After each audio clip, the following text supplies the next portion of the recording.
दोस्तों, ये सच में कहा गया है कि कब और कहाँ किस पे दिल आ जाए ये किसी को नहीं पता। अगर सारी बातें पता होती तो हम सारे अपने कदम भी सोच समझ कर रखते। दोस्तों, राजकुमारी को आम आदमी से हुआ था प्रेम, फिर बाद में विरोध होने लगा क्योंकि राजकुमारी ने लव मैरिज शादी की थी। फिर एक दिन ऐसा मोड़ आया कि 21 साल बाद दोनों ने तलाक ले लिया। दोस्तों, आप देख रहे हैं स्टोरी वाइज और मैं हूं चंदन। दोस्तों, राजकुमारी दिया और नरेंद्र सिंह की प्रेम कहानी भी दुनिया भर में मशहूर रही है। दिया कुमारी भी अपनी शादी को इस परिकथा से कम नहीं समझती है। जयपुर में अपने कॉमन फ्रेंड के घर पर छिप छिप कर मिलने वाली दिया और नरेंद्र की दोस्ती और प्रेम का रिश्ता काफ़ी उतार चढ़ाव वाला रहा है। नरेंद्र की एक आवाज़ सुनने के लिए सैकड़ों ब्लैक कॉल्स करने वाली दिया ने अपनी मां को दुखी देखकर 6 माह तक नरेंद्र सिंह से बात तक नहीं की। समाज के विरोध के बावजूद 24 साल पहले विवाद हुआ। काबिले गौर है कि जयपुर के गांधीनगर की फैमिली कोर्ट में दिया और नरेंद्र ने 6 दिसंबर को तलाक की अर्जी लगाई थी। महज 36 दिन में कोर्ट ने उनका तलाक मंजूर कर लिया था। दोस्तों, अपने एक इंटरव्यू में दिया ने कहा था, विवाह की घोषणा के बाद हमें किडनैपिंग और सुसाइड स्क्वाड भेजने की धमकियां मिलती थी। जब मैं 18 साल की थी तब पहली बार सिवाड़ के कोठड़ा ठिकाने के नरेंद्र सिंह रजावत से मिली। वो न तो मेरे कैशियर थे और न ही एडीसी या सोफर जैसा मीडिया में छपता रहा। वो सीए हैं जिनका खुद का कंस्ट्रक्शन बिजनेस है। हम पहली बार 1989 में मिले जब मेरे पिता को राजीव गांधी ने जयपुर से चुनाव लड़ने के लिए कहा था।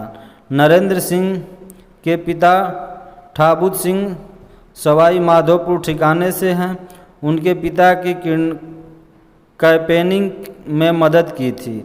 उसी दौरान नरेंद्र, जो कॉमर्स ग्रेजुएट थे और सीए कर रहे थे, ने काम के अनुभव के लिए एमएस म्यूजियम ट्रस्ट ज्वाइन किया था। तभी उनसे मुलाकात हुई। मैं भी अकाउंट्स के काम में उनसे पैलेस में मिली थी और उनसे बात करके बहुत अच्छा लगा था।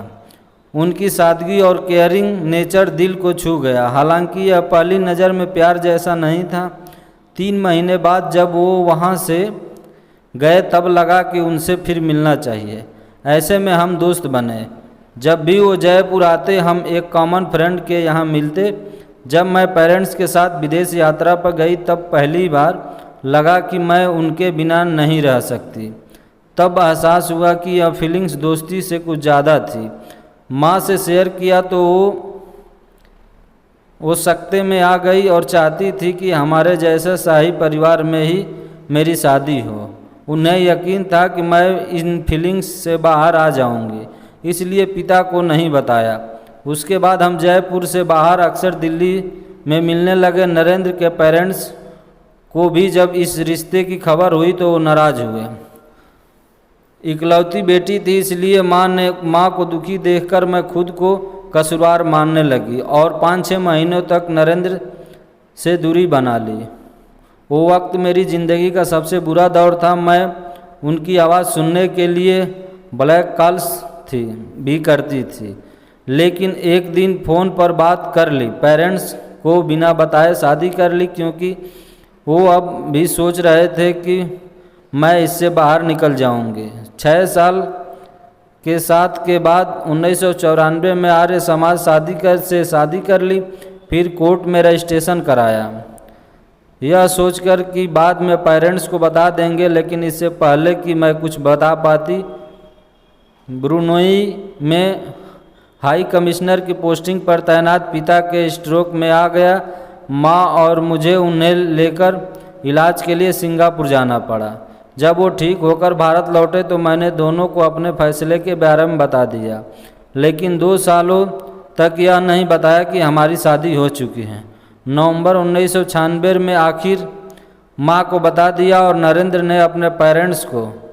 उनके पिता मेरे पिता को जानते थे, इसलिए नरेंद्र से इस बात के लिए नाराज़ हो गए। 1997 में माँ ने पिता को इस बारे में बताया जिससे वो बेहद खपा हुए, लेकिन फिर मेरे नज़रिए को समझकर रिश्ते को अपना लिया।